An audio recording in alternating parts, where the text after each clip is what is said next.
Hey everybody, welcome to another episode of Purple Insider. Matthew Coller here, and back by popular demand of SumerSports's senior NFL analyst Sam Bruchhaus also does the Sumer Daily podcast that is a must listen. Sam, a former player such as yourself, turned nerd analyst. We got to talk trade deadline, but I also want to know how much, in your opinion, should Vikings fans be freaking out? Because just before we came on, I was kind of explaining to you what it's been like over the last couple days for Vikings fans after their loss to the Los Angeles Rams. What should be the concern level of the Vikings going from 5-0 to 5-2? 5-0 to 5-2 is not a very big drop. I mean, especially to the two teams that they lost to. Like the Lions are a very good team. That was also just a fantastic game to watch. It was one of my favorite, maybe in the past, 5-6 years, regular season games to watch. And then the Rams, when they have Kupp and Nakua, they're an absolute titan on offense. They're one of the best offenses of all time when in the limited sample size that they have those guys. So I wouldn't worry too much, but there are some concerning metrics out there, particularly about the back end and the quarterback position, which we talked about, months ago at the beginning of the season, that may draw some concern, specifically because that's what we were a little bit scared of coming into the year. And we'll see, especially at the deadline, how they manage that. We saw they went and got Cam Robinson. That'll help Sam Darnold back there a little bit, especially because they're losing some elite play from Christian Darrisaw. And so we'll see if they make a move on the defensive back end here.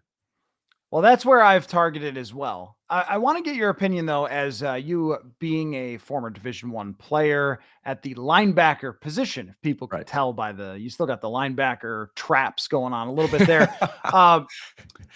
Blake Cashman being out the last 2 weeks. This is a drum that I have banged pretty hard about as explaining why the Vikings lost the last two games and have struggled so much on defense. When you look at someone like him with as many responsibilities as he has and his versatile skill set, I guess what do your eyes see in terms of his value and what he has brought to the defense and how much it may have impacted them when they did not have him? Yeah, so both him and Pace, in terms of these tracking metrics that utilize or trying to do a more objective view than just watching the tape, in essence, have shown that Cashman was really, really good in the run. And they just faced two teams led by Sean McVay, led by Johnson over there in Detroit, that want to run the ball. And we've seen them kind of struggle against those running games. Kyron Williams had a very good game alongside Kupp and Nakua, who had good games. I thought it really opened them up and helped them convert late downs.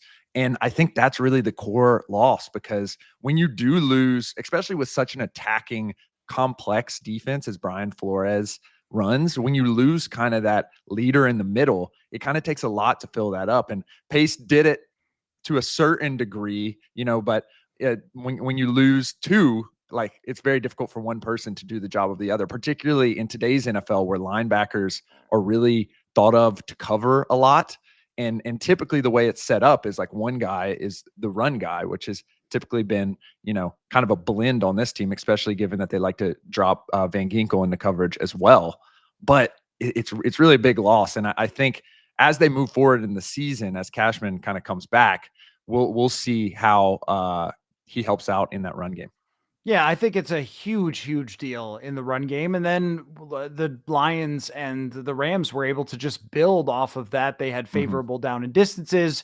They were able to throw the ball to some extent, especially to Jahmyr Gibbs, but even to Williams a little bit. He scored a touchdown in that game. And there were a bunch of times where I thought, this is where Blake Cashman would be, or even when it comes to a bubble screen or something. He's really good at identifying and sideline to sideline. Like, you just can't really overstate how much he brings to the defense. So they need him back as soon as possible. But you opened the door to the conversation about the trade deadline and the secondary.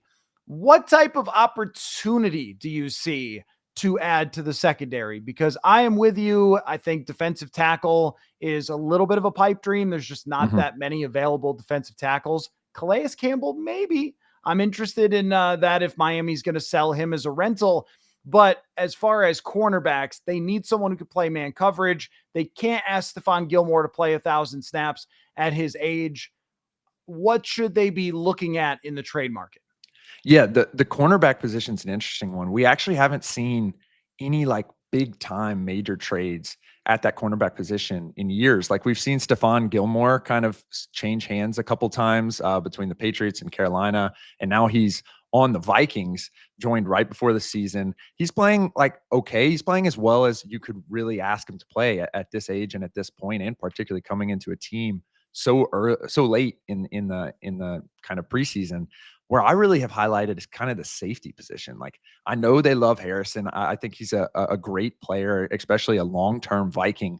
But I have Budda Baker circled as kind of a Oh, rental. really? Yeah, the Cardinals are in a spot, very interesting spot, where their offense is actually doing pretty well. Particularly, they got James Conner, Kyler Murray, Marvin Harrison Jr. has not been able to get on the same page as Murray, but maybe it clicks. But their defense is really bad, and I don't really think there's a way to improve it at this point. They just don't have many players who are playing even at an average level right now. And I think when you look at their kind of scenery, they're sitting at 4-4, but the metrics seem to play out that they're a little worse than expected. They have Budda Baker sitting there, multi-time All-Pro, multi-time Pro Bowler. He's sitting there on a hefty contract that I don't think they're probably going to pick up next year, and I think he would be incredible on the Vikings. Could you imagine him and Brian Flores' scheme with his flexibility and his ability to, fill in maybe as Cashman is injured, fill in some of those kind of covering the running back, covering the tight end snaps, and also being able to cover guys on the outside, provide run support, blitz. Man, it's kind of a dream in heaven for me if Budda could come to this team. That's somebody that really hasn't crossed my mind too much because I figured, well, Arizona is competing and they've been so bad that they're going to want to keep competing. But if they were willing to move on from him, I think I've only seen him against the Vikings maybe once, and he was the best player on the field for the Arizona Cardinals. The flexibility for him, the sort of Tyrann Mathieu-ish play, that would open the door for me because I know they don't want to take Harrison Smith off the field very much. Cam Bynum is pretty solid in his role as that deep type of safety, but Brian Flores is really good at mixing and matching talent. And where Precisely. they are a little bit on the weak side is with a former Arizona Cardinal with Byron Murphy Jr. He's got a couple picks, but tackling has been an issue for him, especially those bubble screens that teams are using and getting the ball into playmakers' hands and forcing him to tackle. Shaq Griffin is the other option. He can't really play out of the nickel. Having somebody that they could throw onto the field for a nickel position, even slide him into a linebacker, depending on like in the middle of the field, depending on the situation, have him play deep safety on specific plays if they're blitzing somebody else. I love that idea. I mean, I think that that's the type of move that takes a defense from being very good, which I think the Vikings still are, to great. My question, of course, is how much is it going to cost to bring in someone like Budda Baker? The Vikings have a first-round pick and 2 fifth-round picks. Right. And that's it. So can he be had for a first-round pick? I think looking back at these trades, again, he is a rental. And that has to – the interesting thing with these trades, and especially as we're building these models that we have at SumerSports that we work with teams on, is – when you're considering these contract informations, there's so much that can move. And so if the Vikings are truly viewing it as a rental, that changes the valuation as compared to if they're going to give him a new contract, which I don't really know if the Cardinals are going to do. And you look at some of these older trades and the value for a safety, the safety position has really gone down much as the running back position has. Now, Budda is elite. You mentioned tackling, Budda has the ability to miss tackles that no one else could even miss, as in he's around the ball and no one else would be around the ball. It's such a hard position for him to be in. And he obviously converts a lot of those plays that wouldn't even be remotely close with other players. The compensation really isn't that much. And I circled those 2 fifth-round picks because that might be able to do it. Like the Kevin Byard trade last year was, some day 2 picks. Now they did swap starting safeties. I don't know if that's in the cards. Like you mentioned, the safety play is good for the Vikings right now. They're struggling in some of particularly the coverage metrics, but the run support has been pretty well played. And so I think, a combo of future picks, maybe a player of need for the Cardinals. And those 2 fifth-round picks this year could actually be of great value to the Cardinals. Hang on. Let me silence my phone real quick so I can tell you that Us Days at US Cellular is back again. Exclusive offers just for customers, just to say thanks. Right now, you'll get $1,200 off any phone plus $400 off any tablet. Amazing, right? But my family is so excited about their new devices, they keep texting me during the show. They're all about Us Days deals like $1,200 off any phone, $400 off any tablet. Terms apply. Visit uscellular.com for details. Well, and Cam Bynum is also a free agent himself going into next year. I don't know if that could factor into it at all for them to have a player for right now. It would be a little bit on the dicey side for Arizona, I think, from how it would look, because teams can say all day long, well, yeah, if you're listening to the fans and you'll be sitting with them, but they care a lot about what is said about their teams. And if you trade Budda Baker for 2/5, even though I tend to agree with you about the safety value, and we see it in the prices, or we see someone like Jesse Bates, who was not even picked up until late in the season, and he was once thought of as a top player. These guys are not getting paid. It's looked at as a fairly replaceable position, but he's also such a popular player, so well thought of, that, and the team is competing, that I'm sure they would get a lot of criticism locally for kind of making a tank-ish move when they have a chance to actually make the playoffs.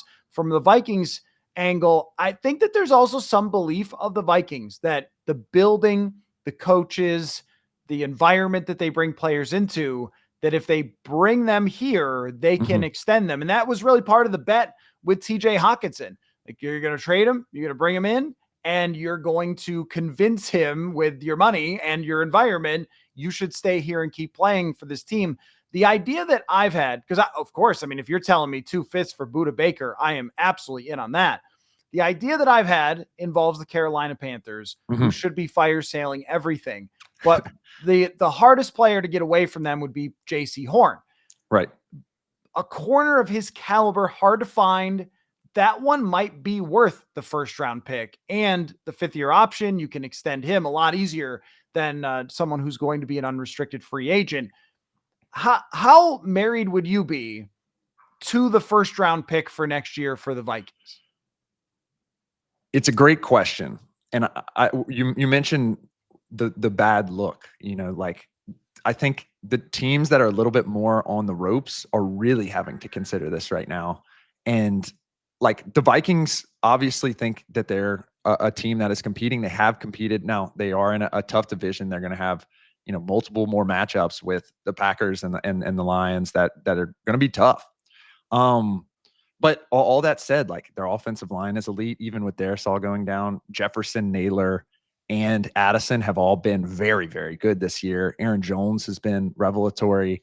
And across that defensive line, Greenard and Van Ginkel have been great. So the pieces are certainly there. I think you have to tamper yourself a little bit though. I'd be a little uncomfortable letting the first round pick go, particularly, in that kind of secondary market where you look at the grades and some of these guys are really good. You look at the metrics, but secondary coverage metrics typically don't follow in future years. And again, like you said, the idea is you get them under B-flow, you have them in the system, they're able to really compete.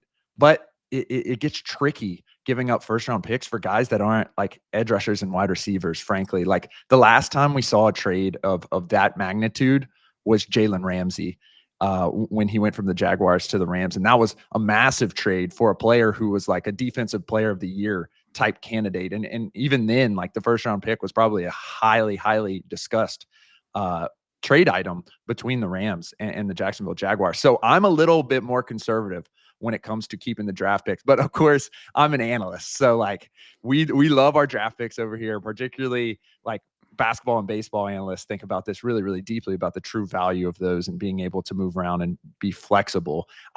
In terms of JC Horn, I'd probably not feel super great about the first round pick, but man, that would be a great addition to their team. Particularly, you mentioned the issues both in tackling and in coverage. I think it'd be a really cool addition to have.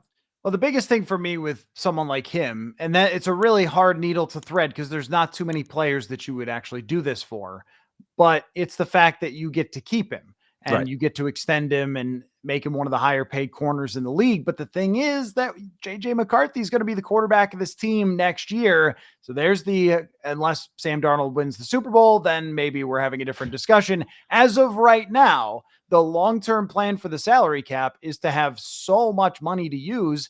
Mm-hmm. And if you use it in free agency, you can get some really good players. But also, if you don't sign the top guys and they sign somewhere else, then you're looking around going, Shaq Griffin is our starting corner, right? I think that happened a little bit to them last year. Mm-hmm. And this next year has got a good free agent class that they can fill out with, but there's no guarantees in that. So if you trade for the player, then there is the guarantee that he's with you. And then you could try to extend him after that. So that's part of it for me. That's along the same lines as the Hawkinson type of thing, where you trade for him, you extend him, and they can use this salary cap space. I do want to take a slight detour off of this and ask you about, because this dovetails into the bigger philosophy of Kwesi Adofo-Mensah, because I think when he got here and his first draft 2022, which went so well, he traded down and tried to stack draft picks. And if you don't remember all the picks, it didn't go well at all. But he tried to get more draft picks, fill out a bunch of spots on the roster. He kind of later admitted that he was trying to fill every weakness with the same draft. And that may have played a role in why that went sideways for them. Since then, though, he has treated draft picks like these are things that get me real players, not necessarily putting that into filling out the roster with the picks and development players, but more of, I'm going to use it to get a TJ Hawkinson. I'm going to use it even to trade up to get a Dallas Turner, which we'll see how that ends up playing out for them. That was highly debated by the analytics community this year. But the bigger build has been, they got here with an old team. They tore it down. They've rebuilt it with veteran players that will be here when JJ McCarthy takes over. And with a lack of draft capital, that's what they're going to have to do through free agency and trades.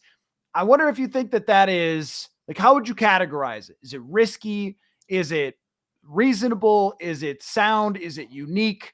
How would you frame it? So the reason why the stack the draft picks strategy has kind of taken over in the analyst community, and particularly like with teams, that you see the Eagles do this like every year, and the Browns as well, where they're like trading back, gaining new picks, and all of a sudden they're taking like 3 out of 7 picks in the middle rounds, is because the draft is just an absolute crapshoot, and it's very difficult to take away in any given year what to take from it. I mean, we see this with the Lions. They took players kind of out of order. Jahmyr Gibbs high, and Laporta low, and Jack Campbell in the middle, and all of those hit despite where they were, and despite not being at that level on the consensus big board. And so that's kind of like it's kind of random. It's really hard to be good at. And so if you can identify a spot to kind of refill the cupboards and then go get good players, it's good, but like it's also really expensive. Like we mentioned, if you're going to trade someone then extend him, you're basically trading for the right to pay him more money in a certain degree. And over time, that gets really, really hard to do. And it's also risky. I mean, we're seeing the fruits of this with Deshaun Watson right now. Like they basically traded for him to extend him. They go ahead and extend him with a groundbreaking deal, and insurance is now involved with injuries, but for 6-ish weeks, like it was looking pretty dicey there. And so there's I think a lot more risk involved financially. And that's why people kind of move away from that. Now, what Kwesi has been able to do is, you think of the players who are going to be the cornerstone of this team, and that's people they've drafted, like Justin Jefferson, a Vikings draft pick, JJ McCarthy, a draft pick there. And they're hoping Dallas Turner can come along as well and be that like quality edge rusher through the draft. I know they traded up to get him as well, but it's really hard to not build through the draft. I mean, how many times, Matt, have we seen, oh, this is the dream team, we brought all these guys in. I remember the Eagles from years ago. And it worked, it worked out for the Vikings this year, but there was a lot of smart maneuvering letting Daniil Hunter go, bringing in, Greener and Van Ginkel on like a kind of a lesser financial profile. And those kind of moves were really smart, and they did bring veterans, but they did have like a degree of nuance to them that allowed them to maneuver a little bit more. Well, that's the thing, is that they are in such a favorable salary cap situation Right. going forward. It's a Mhm. couple years until Darisaw's deal is really big, or even Justin Jefferson's, before it's untenably big. And then even then, they've set it up so they can restructure it and bring that cap hit down. Exactly. And now it's just funny how things change quick. What people were saying, well, they're going to pay Jefferson as much as a quarterback. How are they going to work around it? Then a quarterback got 60 mil and blew that out of the water. And Exactly. so there's still that big advantage there.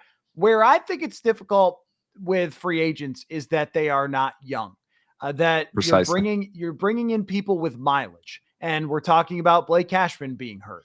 And you look at, I mean, someone like Andrew Van Ginkel has been phenomenal for them, but he is 29 years old, Mhm. and he has been battling a foot injury all year. Stephon Gilmore has got a bunch of mileage on him. Aaron Jones has a bunch of mileage on him. That's the risk there. The risk with someone who's in the draft is that they can't play football at all. And Correct. then you just have to let them go like Lewis Seen, and you're just out a huge asset that you could always go back and go, hey, I wonder if they had traded that for somebody else rather than keeping it. And that would be part of my argument. Is I know that they've gotten Jefferson and they've gotten Darisaw in the first round, but they've also taken a lot of players that didn't work out that could have been real players. And as Mhm. soon as McCarthy steps on the field, now I guess your winning window is open now because you're 5-2, Right. but the window really swings open.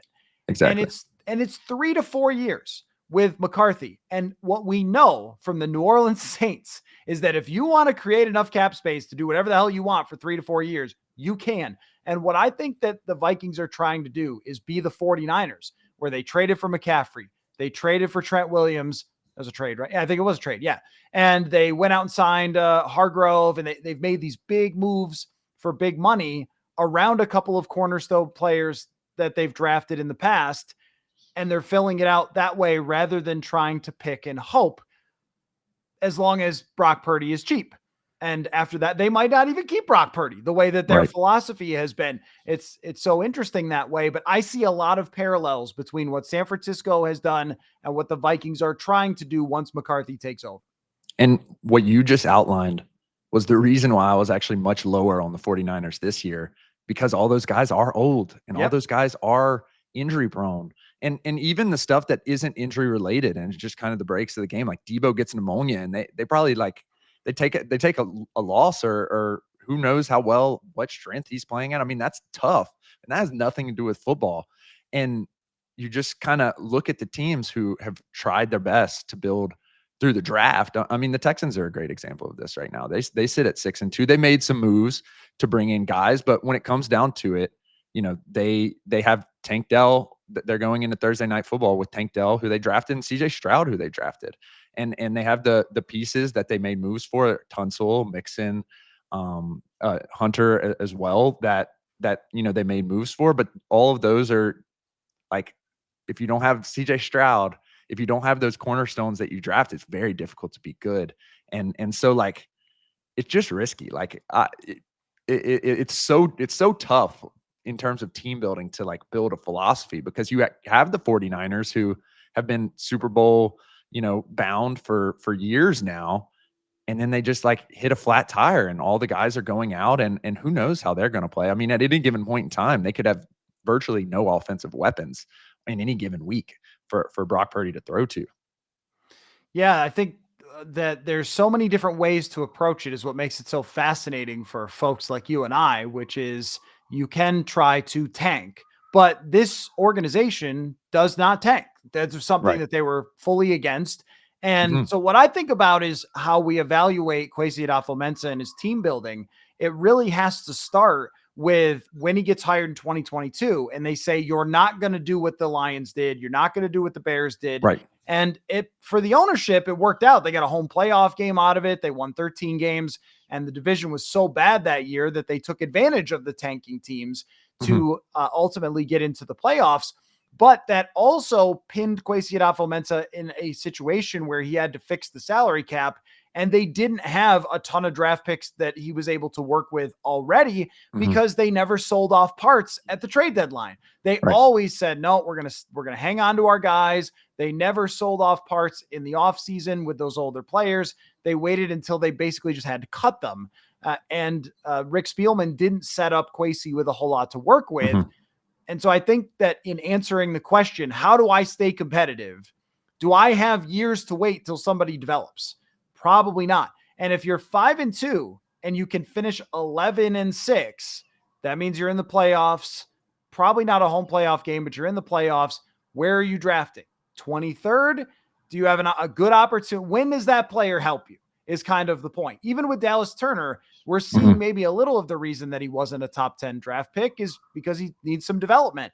And he's not somebody that was ready to come in right away and dominate. So I also think of it that way. Even when the Vikings are trading for Cam Robinson, well, they're giving up a 2026 pick. When is that player supposed to help you?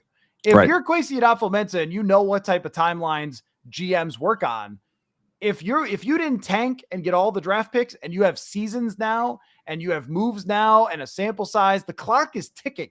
So you better find a way to win kind of right away. That's why I think moving on from the first round pick, if you could get a great player, does make more sense than maybe most would look at it from an analytical perspective with no skin in the game. None of us lose our jobs.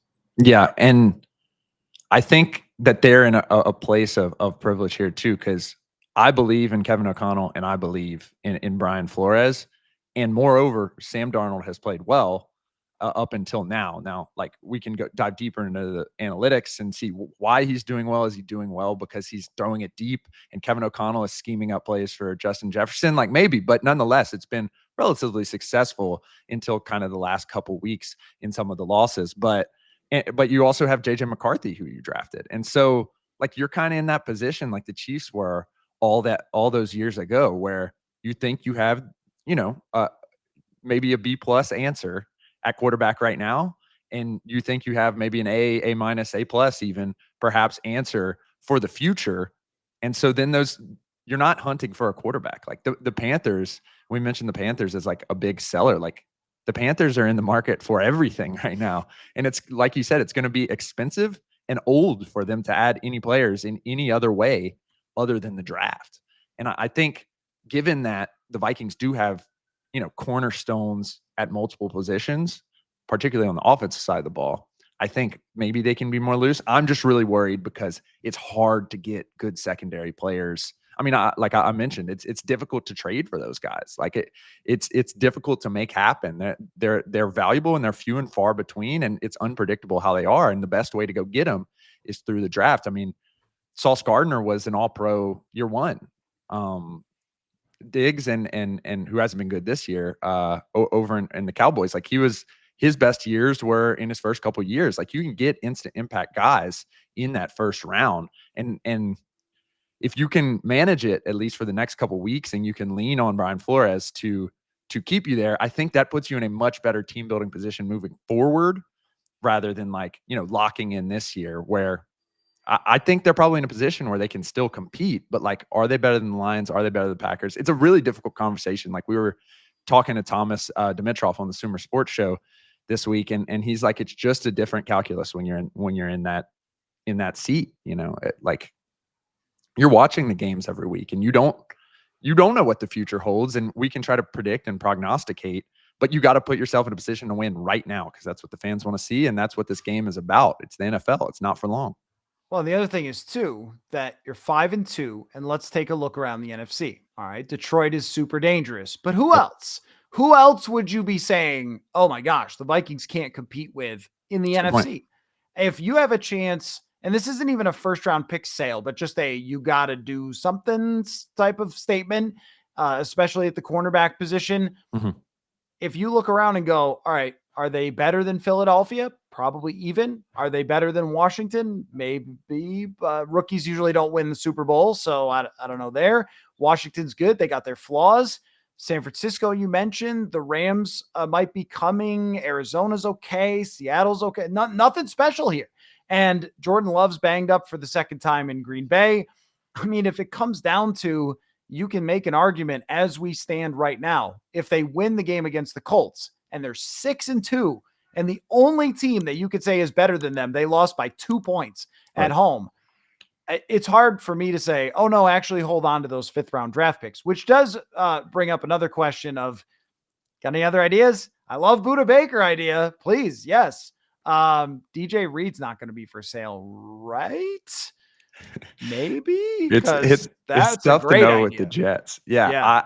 DJ Reed, I was looking at him because I'm going to the Jets Texans game tonight, and he's been playing really well. And the Jets are such a confusing team, and I think this is a year where, like you mentioned, the Lions are good, the Chiefs are good, the Ravens are good, and then a question mark. I was asked on a show earlier in the week, like, how many teams do you think can realistically win the Super Bowl, or you're confident in? I was like, 3, like maybe. Like the Ravens are even making moves to add to their offense as well, and their defenses look shaky. So like maybe 2 really look good right now. And there's a bunch of teams in this almost like basketball like stance where if you take a loss this week, what are you moving forward? I mean, the Bengals are a great example of this as well. Like the Bengals are sitting there below 500. Burrow's having like an MVP level year. Jamar Chase has played really well. T. Higgins has been out in and out the lineup. He's played really well. Their defense has been atrocious, particularly against the run. It's like really, it's really fun to analyze because it's just like, where are we? Like we could easily tank. We could get rid of Trey Hendrickson if you're the Bengals. We could get rid of DJ Reed if we're the Jets. But then like we're done. Like that's it for us. But I think DJ Reed would be very interesting. I wonder if the Vikings have the compensation in order to get him. I mean, you could get him a first, but you're trading a first for, cornerback 2 on that team. Like that's an interesting look. Like maybe you package those fifths and some future stuff there. But I mean, the Jets, it's muddy waters for the Jets right now, certainly. So I love the DJ Reed idea, and I think I got to look at his contract. I think it voids after this year, but the Vikings, if they got him, would have an opportunity to try to extend him. Because if the guy has, is this right? If the guy has void years, that makes it easier to negotiate an extension with him. Maybe I'm wrong about that. To spread out the dead money, but I don't know how that works in a trade. Someone who knows the salary cap can correct me in the comments. Either way. So his contract voids. He's a guy that would be at least in trading for him in that rental category. I have been amazed at the prices. They are just horrible for sellers. Sellers are not getting anything. And you look at that trade for Deontay Johnson, there's more at play there with his personality. Right. And if Pittsburgh gets rid of anybody, their value goes down into the tank because everyone knows that Pittsburgh keeps their good players. But with someone like DJ Reed, I don't think you have to go to a super high price because the Jets should be looking to just get whatever compensation. But Joe Douglas has got to be fired, right? This also has to play into it, where how can a GM be thinking, you know what I should be getting is draft compensation, or just, hey, let's see if we turn around from being horrendous, because what else do I have to do here? I wonder about Nate Hobbs with the Raiders as a player like this, that maybe they're not under pressure as a leadership. Although if you're for the Raiders, you're kind of always under pressure, but they might be able to make a little bit better sales pitch for acquiring draft capital, knowing that they have to add to that roster. Maybe. Yeah. And we've seen them be sellers already now. Very interesting situation with Devontae Adams. Like, I mean, and now it's an even more interesting situation. Like but you look at the Raiders, like I think the Raiders are one of those teams that we discussed where they're in the market for a quarterback. So anything goes right now. I mean, we were talking, Lindsey Rhodes was on the SumerSports show, was talking about, potential landing spots for Bryce Young. And I'm like, with the Raiders, you've been up and down with O'Connell, then Minshew, then back to O'Connell, then he gets hurt and back to Minshew. Like, you just need a little consistency. You want to try to hit, at least get on base, much less hit a home run. Like, who's to think that maybe they won't trade for Bryce Young or something like that? And so when it comes to Hobbs, like, I think that definitely is a good fit for the Vikings, especially given that level of compensation they probably have. I think it's a good fit. And I think the Raiders are probably a team that is likely to sell. They're in that Panthers Patriots category at this point, especially given they're in a division where the Broncos all of a sudden have an unstoppable defense, and the Chiefs look like kind of a juggernaut in a way that we haven't seen yet with Mahomes at quarterback. But I mean, they're killing teams physically at this point. Okay, last thing. Biggest trade you'd love to see. Give me it doesn't matter with the Vikings. It's any team in the league. What's the one where you guys are playing around with your little toy trade machines and saying, ooh, now this would be juicy? What do you got? I'm going to refrain from upsetting the NFC North crew because I don't think Max Crosby is getting traded. But, man, that would be to see Max Crosby, who is such an Iron Man kind of player, join that Lions team would be, fantastic to watch as a football fan. Probably not fantastic to watch as if you're dropping Sam Darnold or Jordan Love or Malik Willis or Caleb Williams back there. But in a similar vein, the Falcons are sitting kind of in this situation where they're sitting at 5-3. They've had kind of an up and down year. They're kind of the version of the Jets that's a little bit better and has performed a little bit better. They have an older quarterback, can't really move. Some good wide receivers that they brought in this year in terms of Mooney, at least. Some young guys, Garrett Wilson, Drake London, kind of a corollary there. The thing that they're missing is edge rushing. And they went and got Matthew Judon already for a third-round pick, I believe it was. And it just hasn't come together. And you analyze the environment, the Bengals are in a tough spot. Their defense is really bad.